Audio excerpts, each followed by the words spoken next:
Hello everyone. Thanks for coming to this presentation and for attending the second Prose.com virtual conference. Last year's event had some great content and was a lot of fun, and it looks like this year will be even bigger in attendance, content, and networking opportunities. My name is Jared Tabor, and I'm the coordinator for member services at Prose.com. I'm an ex-language teacher who has been living and working in Argentina for the past 15 years, and I've been at Prose.com through the La Plata office since 2007. It's my job to make sure that all of the different services that Prose.com offers its members are working the way they should and are being improved upon in line with what translators need to expand their businesses, improve their work, network, and have fun. Part of this job is listening to what translators have to say about their business and profession, and to help inform translators about what other translators are saying, and what we on the Prose.com site team see happening in the industry. My presentation today is a report on some of the changes that are affecting translators, as told by translators. The primary sources of information for this report are the translator members of Prose.com, and activity and usage observed on the site. I may also add some personal observations and opinions on the information presented, but I will try to keep this to a minimum and let the facts and freelancers speak for themselves. I'd like to thank the professionals who shared their time and input generously to help build this report, whether it was through surveys, email, one-on-one conversations, or other means. Being the kind of report that it is, obviously feedback is welcome, and translators, please correct me where I'm wrong. Let's get started then. It has been said previously that translation was a cottage industry, in the sense that there were many individuals working in translation in a separate fashion, isolated, each producing his or her own product, with not much in the way of overall standardization, for example. A translator's reach with their service was also more limited. If this was the case before, it would appear that translation is no longer a cottage industry. Over the past few years, there have been some important shifts in the industry and advances, both of the technological and social type, that appear to be bringing fragments closer together. Translators and translators, translators and clients. Some members have used the term industrial revolution to refer to these changes. Now, I don't think that term has been used to say what it means in the strictest sense, of course, but rather to relay the impact these changes are having on the industry.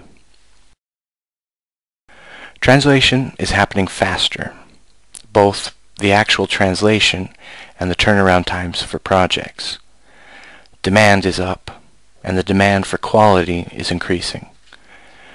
Translators are adding more services to their offer of translation and cornering their niche on the market, while beginning to work more closely with clients.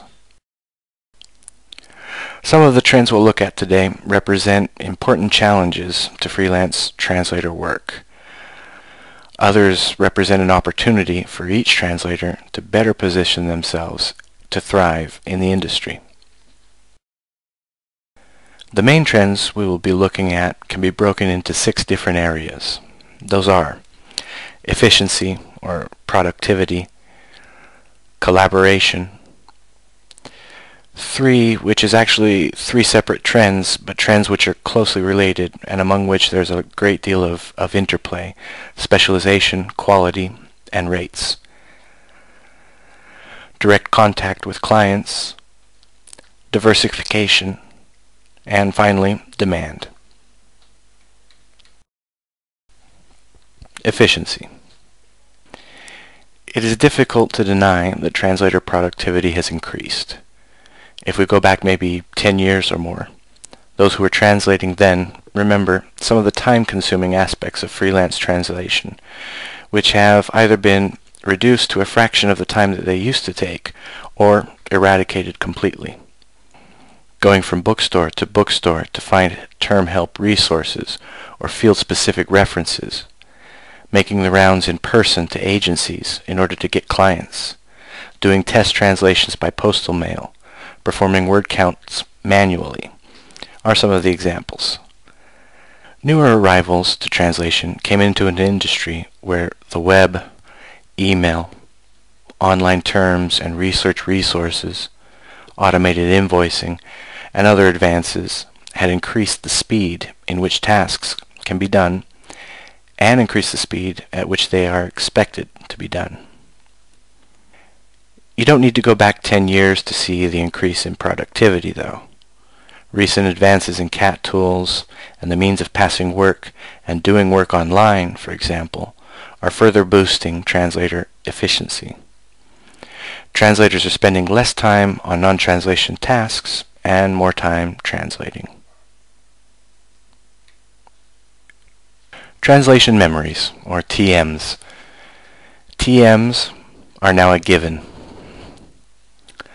Let me add a disclaimer at this point. Unless you are one of the few people out there whose translation work is only of the type where the use of TMs does not apply, take TMs as a given. So, if your work does not, by its nature, exclude the use of TMs, and you are not using TMs, stop watching this presentation for a moment. Get out your credit card. Go to www.pros.com/tgb. Get yourself a CAT tool license. Come on back, and we'll continue. Go ahead. I'll wait for you. If, by chance, you purchased membership during the campaign leading up to the virtual conference and are still hesitant on this point, your membership purchase came with a chance to test drive several translation software tools. You can take one of those for a spin and see how it works for you. Okay, are you back? Good. Translators working with TMs report that they work, on average, between 20 and 30% faster than without TMs. TMs, like I said, are a given, so we won't dwell much more on them for the time being. I'll try not to mention them again. Let's talk about something a little bit more interesting. Machine translation, MT. Machine translation is on the uptake. Believe it or not, in the surveys run just before this conference, 30% of respondents, translators, stated that they are using MT at some point in their translation work. For certain language pairs and certain types of work, translators are finding that MT works and is helping them work more quickly. Examples translators gave for the types of texts where they are finding MT useful were technical or simple repetitive texts. A list of country names was another example. MT is being used in first draft preparation or pre-translation. In some cases, translators are using tools like Google Translate to cut and paste a text to work with. It's also built into CAT tools. One respondent indicated that they looked at what their TM produced, then at what Google Translate produced, and then they made their translation. At no added cost, it's just another source of input, along with a TM and what the translator may have in mind already for the translation. In this sense, another survey respondent said that MT has helped in the creative process of putting together a translation. Not just translators are using MT. Clients are using it and sending texts out for post-editing. It may be reasonable to expect this practice to increase in the future. Overall, translators have gotten faster, more efficient. Where the jump from a typewriter to a word processor was probably a more noticeable jump in productivity for some, these other advances and tools may have begun to incorporate themselves into your work in a more gradual way. You may not even realize your productivity is going up. Or, it may be difficult to see how much your productivity has gone up. Being aware of your productivity and actively working to perfect or increase this productivity may be one good strategy for thriving in the current marketplace. Next up is collaboration. With advances in technology and new tools, the opportunities to get stuck are still there. You may have a technical difficulty, a term difficulty, a need for business help or advice. It's increasingly easier for the freelancer to collaborate productively with other freelancers, and on many different levels. So even when you do get stuck, you're not stuck for very long, or at least you don't need to be. Benefits are being found in forming organized translation teams, where each member gives their particular strengths or special skills to a project. These teams work together on translation, technical issues, quality control. They leverage their TMs, and as we will see when we talk about diversification, teams are being used not just for working more efficiently on straight translation projects, but also to offer a more complete set of services to clients. Feedback from translators who have worked or are working on well-selected teams is very positive. Clients also seem to prefer these teams. In this scenario, everybody wins, except those who do not collaborate. It is also worth noting, on the topic of collaboration, and now that I have mentioned TMs again, that when translators were asked in 2006 if they would be willing to share their TMs, there were just as many definite yeses as nos, about 12% for each. Today, approximately 31% of translators in the community are sharing their TMs in some way. Most translators who are sharing do so selectively, with trusted colleagues or team members, for example. Client referrals, another form of collaboration, also seem to be happening in numbers. In the Pros.com Certified Pro Network, or CPN, for example, over 10,000 client referrals have been reported. Around 25% of the community reports that they are currently collaborating more now with colleagues than they did just 2 years ago. Some are not collaborating, and one reason voiced for this has been the difficulty in finding trusted colleagues with whom to collaborate. The possibilities and the tools available to collaborate successfully may not be readily apparent to some, and the nature of many freelancers' work, where a certain level of isolation exists and where one is used to doing everything on their own, may also be inhibiting collaboration. The next trend I want to talk about is really a set of 3 trends among which there is interplay and which are in turn affecting and being affected by the movement in, for example, efficiency and collaboration. These are specialization, quality, and rates. Analyzing these 3 and how they interact with each other and with other areas is a little bit more complex, but we can still identify a clear trend with each one. Specialization. There is an undeniable movement towards specialization.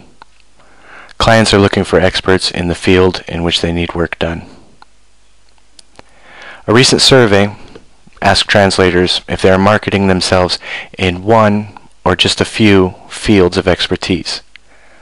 Over 80% responded yes. If you are not specialized in the field, how can you compete with those who are? If you're not specialized in the field, there is someone out there who is specialized and can do the job better and faster than you for less money. And they will end up earning more money than you do, too. Another clear trend is towards an increase in the demand for quality. There is no indication that overall translation quality has dropped.